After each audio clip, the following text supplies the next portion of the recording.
La tasa de reemplazo se calcula a partir del último salario de las personas que están aportando, que están siendo parte del sistema de pensiones. ¿Qué sucede cuando tienes trabajadoras o trabajadores, abogadas, abogados, que tienen fluctuaciones muy pronunciadas dentro de sus ingresos? Y por lo tanto, la tasa de reemplazo, desde nuestra perspectiva, no es necesariamente la medida eficiente. La OIT establece que está alrededor de entre el 55 y el 70% la tasa de reemplazo deseable. Nosotros creemos que es mejor pensarlo en umbrales mínimos de vida dentro de los países. Esto significa en muchas ocasiones el salario mínimo, en algunos países no es así, pero desde la Conferencia Interamericana, desde el Banco Mundial y desde distintas instancias, lo que estamos buscando es que el salario mínimo sí refleje una suerte de canasta básica para la vida. Esto podría significar en algunos países desde 600 hasta $850, depende mucho de los costos de vida, requiere también revisar cuáles son las subvenciones estatales que ya existen y desde luego también los servicios públicos, porque si por poner un ejemplo, si la salud está privatizada, pues ese será un costo que se tenga que agregar a la canasta. Si es un servicio universal e incluye, por ejemplo, medicamentos, bueno, eso es un costo que se tiene que retirar de lo que entendemos como el umbral mínimo de vida. Entonces, para nosotros, esos son los dos componentes, perdón, es el primer componente técnico que deberíamos de estar siempre analizando. Insistimos, no decimos que no funciona digamos, esta tasa de reemplazo, sin embargo, nosotros consideramos que es mucho mejor y más centrado en la vida de las personas el poder calcular desde esta vía.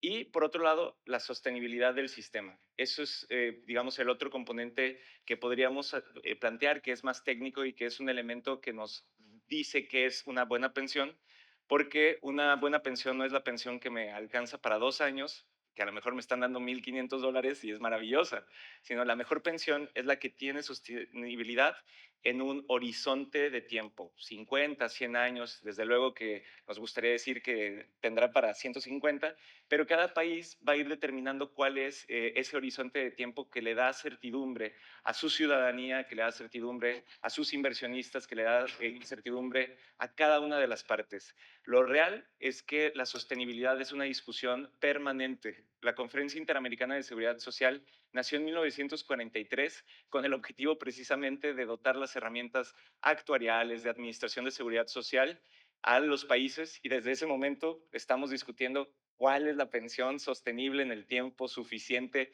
para las sociedades y la realidad es que es un animal vivo. Es todo el tiempo tenemos que estarlo atrapando, tenemos que buscarlo y procurarlo porque la sostenibilidad de nuestros sistemas son frágiles, dependen de muchos elementos, desde los endógenos hasta los exógenos, como puede ser una crisis o puede ser el aumento o la disminución de natalidad o de esperanza de vida, pero en la realidad la sostenibilidad es algo muy simple. ¿Cuántos años aguanta el pacto social que estamos construyendo a partir de las pensiones? Por lo mismo, la invitación sería a que estemos persiguiendo siempre como sociedades pensiones o un sistema de pensiones que involucre a la mayor cantidad de personas posibles, que les brinde el mínimo necesario para subsistir como parte de un mecanismo que comparten la responsabilidad las trabajadoras, los trabajadores, el gobierno y desde luego los espacios privados. Y finalmente, algo muy importante, que sea una apuesta a largo plazo porque de esa manera los países pueden no solamente proveer de justicia social, sino incluso de mecanismos que les permiten construir infraestructura, generar prosperidad y con ello, pues afianzar sus finanzas públicas. Yo quisiera, Ignacio, viendo lo que tú ¿Hay estabas algo para planteando. decir? No, porque también a mí me gusta, por ejemplo, hablar de cuál sería el objeto real, de verdad, de un sistema de pensiones. Y también insistir un poco más cómo pudiésemos eventualmente garantizarla. Y me gustaría, como tú tienes una visión comparada, o sea, tú has venido trabajando desde el Banco Mundial, diversos sistemas de pensiones en países del área, y evidentemente de que tú tienes una visión holística y has podido evaluar cuáles son los retos inclusive de un sistema de pensiones. Yo creo que por ahí quisiera yo que tú dijeras tu respuesta. Buen día a todos. Fue una broma. A ver, yo preferiría ir un paso atrás, partiendo desde los objetivos de un sistema de pensiones. Tradicionalmente los sistemas de pensiones fueron concebidos, diseñados para reemplazar ingresos cuando nos retiramos del mercado de trabajo. Y a partir de la lógica de seguro, donde uno contribuye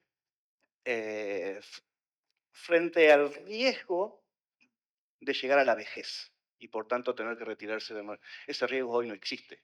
Ese riesgo es un hecho. Llegamos a la vejez. Eh, pero al mismo tiempo se fue como formulando un segundo objetivo complementario, que es el de mitigar la pobreza en la vejez. Entonces, hoy uno podría decir que en América Latina los objetivos que un sistema de pensiones persigue son dos: reemplazar ingresos en la vejez, por supuesto, pero al mismo tiempo también mitigar la pobreza en esa etapa de la vida.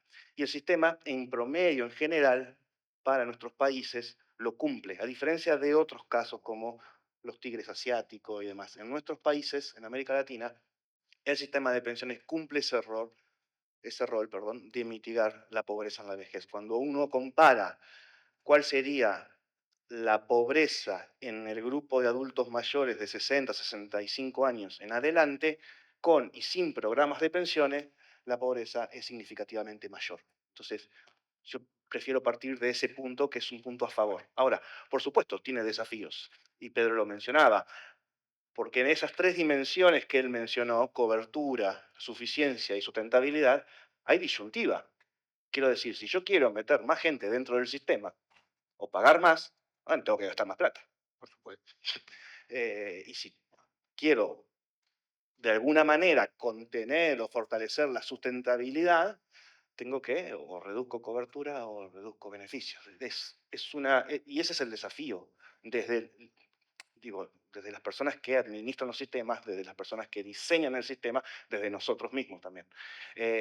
Creo que el desafío es lograr cómo tener un buen alcance con una prestación suficiente, sin hablar de tasa de reemplazo, porque coincido con Pedro en que es el porcentaje me parece de alguna manera discrecional, y con cierta sustentabilidad, añadiendo el principio de equidad. Ahora, desde esta lógica contributiva, los desafíos que los sistemas están presentando hoy en día son claros, y creo que los sistemas no están o no fueron diseñados para la realidad del mercado laboral que nosotros tenemos. Y hay que pensar cómo esos sistemas se pueden mejorar para adaptarlos a la realidad del mercado laboral. ¿Qué quiero decir con esto? Si en República Dominicana estamos exigiendo 300 cotizaciones para poder acceder a la pensión mínima garantizada, o 360, solamente el 20% de los trabajadores podrían alcanzar ese requisito. De acuerdo al patrón y a la dinámica que el mercado laboral del país está sosteniendo. Ahora, quiero decir, y hay un 80% que aún cotizando no alcanzarían ese requisito. Por tanto, no tendrían pensiones dignas, quiero decir, pensiones. Podríamos darle $1.500, como decía Pedro, pero es el fondo total que tienen, acá es un pago. No sé si lo bueno o lo malo, pero yo creo que lo malo, pero el punto es, siempre uno piensa que su sistema de pensiones, el de su propio país, es el que está mal. Esto no es así, esto es una característica de toda América Latina. Si bien no me gusta, y creo que las condiciones básicas, sociales, económicas, demográficas de cada país condicionan las decisiones de política, Claro. hay algunas características que son comunes. Este desempeño o esta dinámica de mercado laboral es propio de nuestros países, con mayor o menor intensidad. Ahora, ¿cómo, por ejemplo, afectaría todo esto? Estamos en la República Dominicana, en donde el 50% de la mano de obra es informal, en donde cuando tú ves desde el punto de vista comparado, los niveles de cotización están por debajo de otros países, en donde el sistema de pensiones es más rentable, en donde ya la tasa de mortalidad, ya la gente no se muere a los 68 años, estamos durando sobre los 74, y las mujeres 82 años. O sea, tenemos un reto. ¿Cuál sería entonces el reto? ¿Cómo tú ves eso o los desafíos? No, los desafíos son precisamente cómo hacemos para lograr una mayor cobertura, es decir, que no solamente el 20% de los trabajadores que llegan a los 300 alcancen la pensión mínima garantizada, sino cómo establecer requisitos quizás más flexibles para que trabajadores con 200, 180, no sé, el número es a discutir, de cotizaciones puedan. Esas son opciones que tomaron México y Perú, por dar un ejemplo.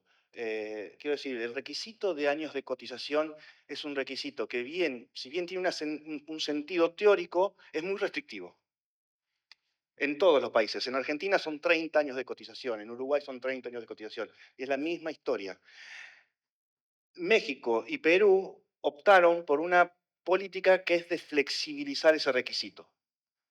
Entonces, no solamente se permite, por supuesto, se le otorga una pensión contributiva a los que alcanzan los 30 años de cotización, sino a los de 25, 20 y hasta 15 años en el caso de Perú. A mí me gustan otras opciones mucho más flexibles, pero depende del diseño y del régimen financiero que el sistema de pensiones tenga. A mí me gusta, eh, y me salgo de República Dominicana. En un país con un sistema de reparto, me gusta un Claro. esquema en el cual no existe ese requisito. Y yo te pago una pensión proporcional a la cantidad de años de aportes y al monto de la cotización que has realizado. Eh, pero bueno, son ideas que se están discutiendo. Claro, Bueno, claro. Panamá acaba de discutir eso y aprobar recientemente. Ustedes han venido viviendo procesos de reformas recientes en todo lo que tiene que ver con el sistema de pensiones en México. Sí. Esa es la realidad. ¿Cuál ha sido la experiencia? Bueno, primero tenemos que reconocer que en los años 70, que es como la primera gran reforma, lo que pasó fue que en el año 43, que es cuando da origen en México el sistema de pensiones, eh, se tenían, digamos que normalmente se pueden tener cuatro problemas en los sistemas de pensiones. Uno tiene que ver con un mal diseño, otro tiene que ver con una, digamos, mala digamos, que se inserta de manera equivocada en los códigos, en los espacios normativos, después una mala administración y finalmente, pues, elementos exógenos. Y lo que pasó en el sistema mexicano es, digamos, este segundo error, un error, si se quiere, de implementación. ¿Por qué? Porque si bien es cierto, se hicieron bien los cálculos al respecto de cuántos recursos se iba a contar por parte de las y los trabajadores, pues lo que terminó sucediendo es que se pudo implementar para utilizarse para la construcción de vivienda y de cierta infraestructura hospitalaria, lo cual no está per se mal. Sin embargo, al momento de solicitar el retorno de esas Claro. inversiones, pues se toparon con enormes retos sociales y tampoco con incentivos políticos para poder pues, pedirle a la persona que se había hecho de esa casa, de esa vivienda social, que pagara, ¿no? Porque significaba un votante menos. Entonces ahí hubo un primer momento donde se tuvo que reestructurar y pues se da como parte de las soluciones que regularmente se utilizan, que es ya plantear un aumento de la cuota de participación por parte de la sociedad, lo cual pues es parte de las soluciones que se tiene y se ponen más reglas al respecto de la implementación. Posteriormente, en 1973, hubo también, ahí, hay una discusión sobre si hubo del 73 al 92, 94, que es el proceso de reforma, si existió una mala gestión de los recursos o si lo que hubo fue desde un principio un mal diseño.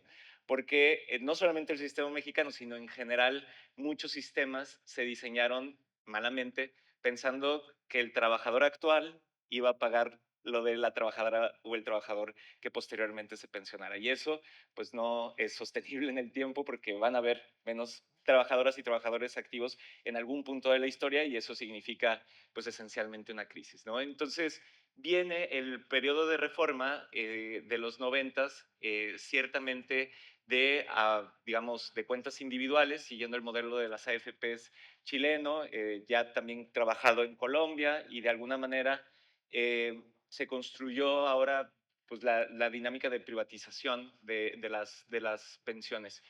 Y privatización podríamos llamarlo total, para llegar al periodo del 2019 hasta el 2025, que ha habido una serie de reformas en México, en donde podríamos decir que existe ya una suerte de equilibrios y una suerte de compensaciones por parte del Estado, es decir, una pensión o una suerte de pensión universal, que es otro de los elementos que quería discutir, que igual más adelante lo platicaremos, pero las pensiones también tenemos que pensarla en distintos pilares y componentes, no solamente el ahorro individual y la capitalización que vamos a generar cada uno con nuestras cuentas individuales, sino que puede ser también parte del ahorro que, digamos, de manera proactiva, las y los trabajadores pongan a disposición, ya sea de una cuenta individual para que pueda generarle rendimiento o un ahorro o una inversión que genere por su parte. Y desde luego otro de los planteamientos que se ha impulsado desde la seguridad social mexicana tiene que ver con construir un pilar universal, digamos un piso mínimo, que estamos hablando aproximadamente de $150 mensuales para toda la población de la tercera edad. Esto se pudo generar porque existe cierto espacio fiscal que lo permitió y fue gracias a la colaboración también de pues la parte técnica para identificar dónde estaban esos pues espacios fiscales. Por ejemplo, las cuentas individualizadas no reclamadas, que eran muchísimas y que por lo tanto pues generaban la posibilidad de construir ahí pues digamos la base del fondo para ello. Y eso es en lo que refiere a, digamos, a contribuciones y en cuanto a inclusión, en cuanto a cobertura, se ha hecho un trabajo muy grande por poder reconocer, por un lado, innovaciones sociales e innovaciones tecnológicas. Innovaciones sociales, reconocer que muchos de los trabajos que no habíamos reconocido como tal, que lo son. Por ejemplo, el trabajo del hogar, ¿no? El trabajo que se da todos los días en nuestros hogares, pero que por razones de machismo, de clasismo, de racismo, no se había reconocido como tal, como un trabajo formal, o por lo menos un trabajo reconocido y que requería ser incluido en el sistema de pensiones. Pero también tenemos otro ejemplo, que son las innovaciones de corte tecnológico. Se ha trabajado para poder conocer los modelos chileno, colombiano, uruguayo de inclusión en el sistema de pensiones, aquellos trabajos que se realizan por plataformas como lo pueden ser la entrega de productos o de comida, o como puede ser las plataformas en las que te mueves, ¿no? Entonces, esto ha sido también muy importante porque también se han dado discusiones sumamente interesantes sobre quién es el patrón o la patrona de ese conductor o de esa bicicleta que te trae la comida. Lo es la plataforma, lo es la persona que lo pidió, durante cuánto tiempo, cómo se tiene que hacer esas distribuciones. Entonces, hay, yo creo, un viento de cambio, pero es un viento de cambio que se ha originado a partir del diálogo y de la construcción de mejores prácticas. Es decir, esto que están haciendo el día de hoy aquí, no quiero dejar de reconocerlo como de verdad un espacio sumamente rico porque baja los decibeles de los congresos, ya me ha tocado estar ahí, entonces entiendo un poco esta presión por parte de su electorado, pero también de sus espacios políticos por sacar lo mejor posible y más bien construye las posibilidades de intercambio y a partir de eso desde mi perspectiva, es uno de los espacios más ricos para poder escucharnos, vernos y creo que parte de lo más rico ya pasó en el intercambio previo, va a suceder en las conclusiones y por lo mismo, pues creo yo que no se trata de México o de lo que haya funcionado en México, también hay que decirlo. Me decían, ya te aplatanaste, ya que llegué por acá, pues hay que aplatanar las reformas de pensiones que le sean más útiles a las y los dominicanos. Yo valoro que inclusive hay temas que son políticos, eso es así, porque las leyes tienen un componente político, pero también las leyes tienen componentes que son estrictamente técnicos. Y la verdad es que cuando entra la técnica al Congreso, el Congreso, la verdad es que hay una apertura increíble y yo quería dar testimonio de que eso es así, de que eso es así. Ahora, cuando uno lee la literatura de las pensiones, la verdad es que eso es Mundo. una fuente, a veces hasta de confusiones, ¿eh? En honor a la verdad. Es un tema muy complicado y por eso insisto en lo técnico. Y te tengo que hacer esta pregunta, Ignacio. ¿Qué podemos considerar como pensiones entonces suficientes? Yo creo que la respuesta es relativamente sencilla. Sin entrar en la discusión de tasa de reemplazo, Claro, claro. una pensión suficiente es una pensión que te permita mantener el nivel de subsistencia y encima de eso, y que sea sostenido en el tiempo. Simple. Ahora, cuando uno analiza, por ejemplo, porque tú tienes que tener en cuenta una serie de componentes en el sistema de pensión. Por ejemplo, el tema demográfico. Yo que lo estaba escuchando a ellos. Ese es un tema, ¿eh? Ese es un tema. Y yo tratando de resumir y tratando de aprovechar lo que ha sido el contenido de las expresiones de ustedes en esta actividad, se me ocurrió, por ejemplo, cómo han enfrentado los países de nuestra región estos cambios demográficos, digámoslo así. Porque lo que queremos también es aprender de lo que ha pasado también en otros países, que eso es importantísimo.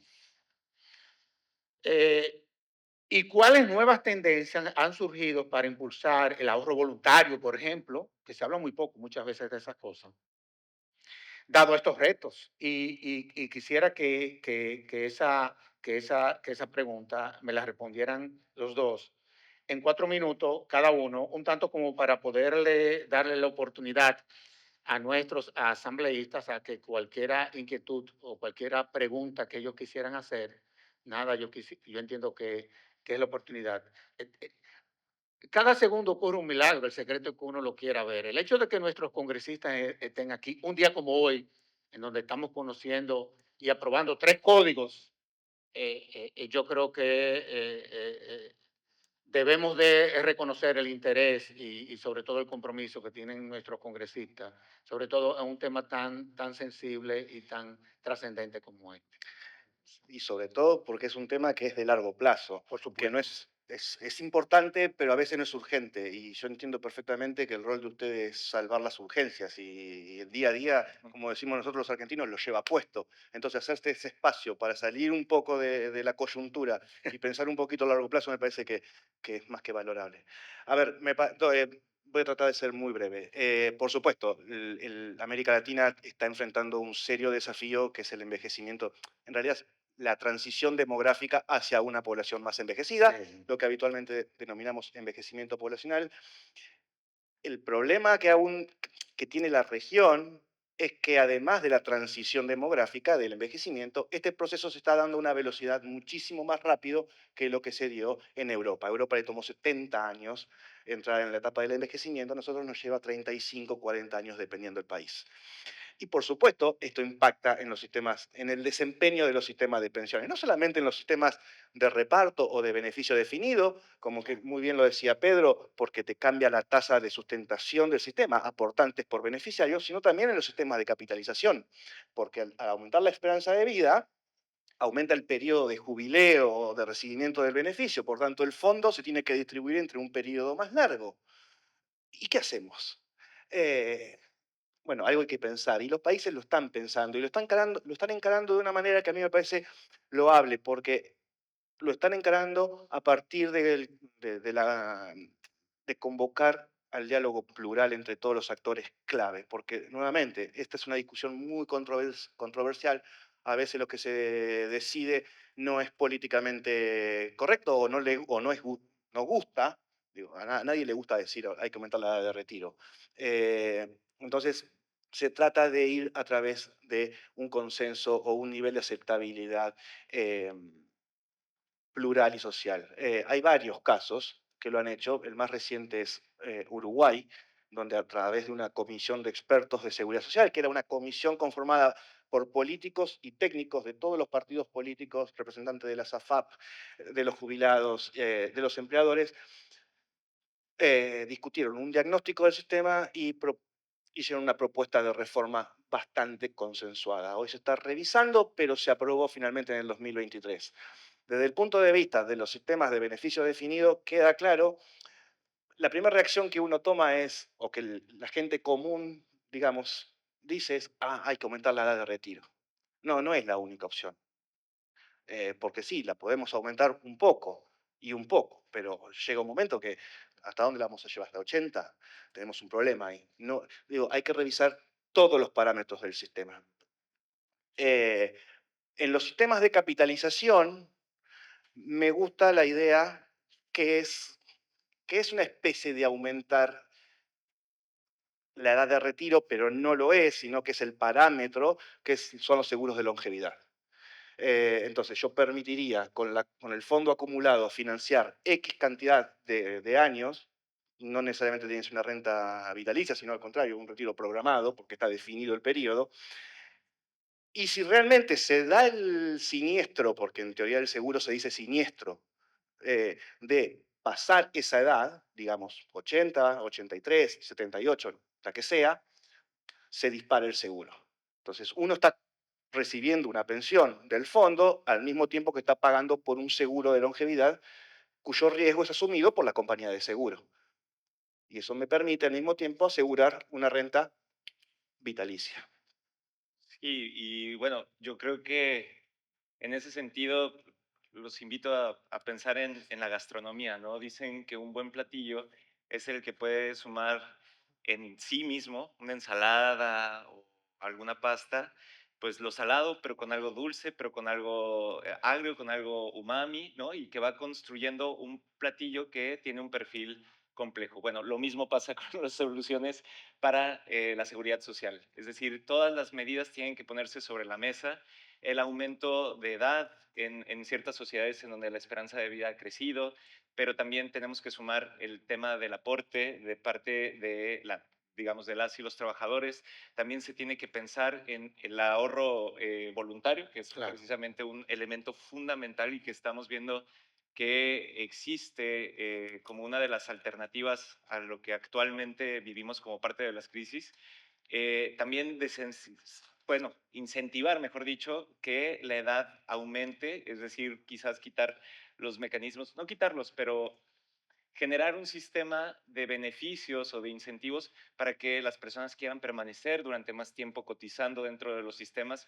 Esto ya lo hace Costa Rica, ¿no? Quitar la idea del ahorro anticipado o por lo menos moderar las expectativas que existe al respecto de él y más bien quien permanece más tiempo, pues llegue hasta el 100% de lo que, digamos, del beneficio que se ha planteado.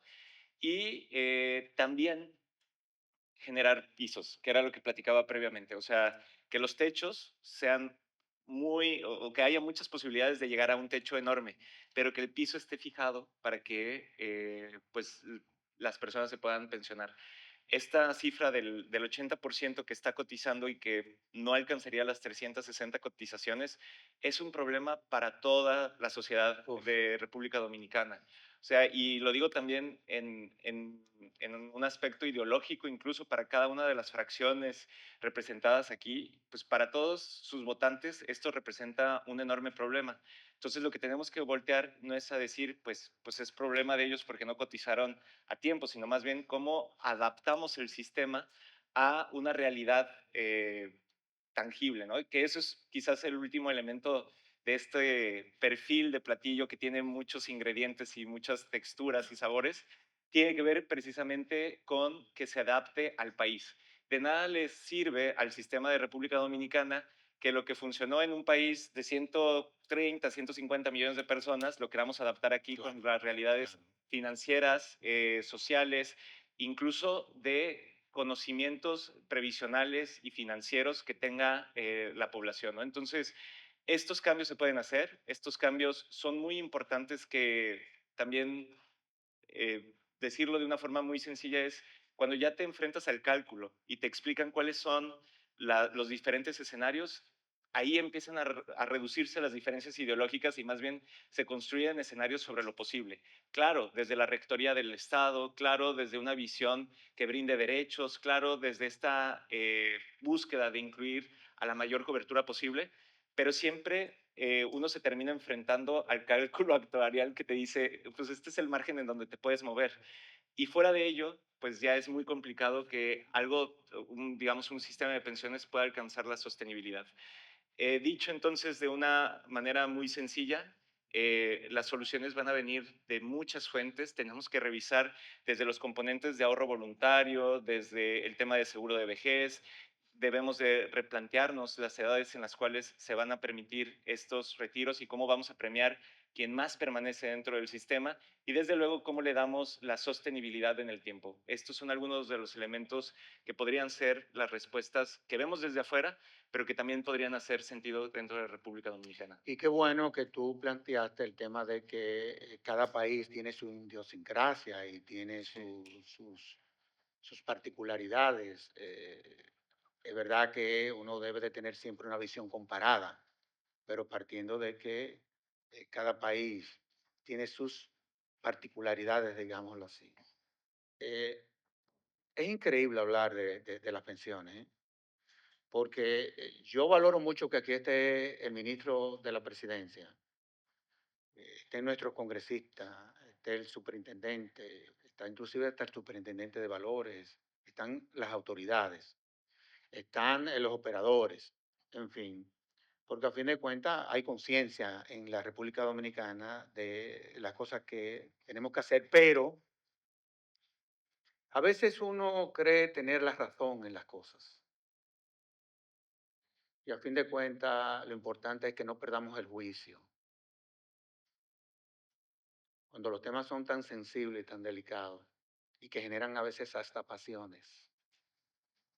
Estas son cosas que hay que llevarlas y escuchar a los técnicos, que es lo que hemos tratado de hacer en el día de hoy con ustedes dos. Ustedes, yo los felicito porque ellos han sido precisos, concisos, pero macizos, macizos. Agradecer especialmente a nuestros panelistas, a Excelente. nuestro moderador por Sí. esta enriquecedora conversación. Creo que definitivamente este conversatorio nos ha dado más claridad sobre los aspectos más importantes que tenemos que tomar en cuenta para mejorar nuestro sistema de seguridad social.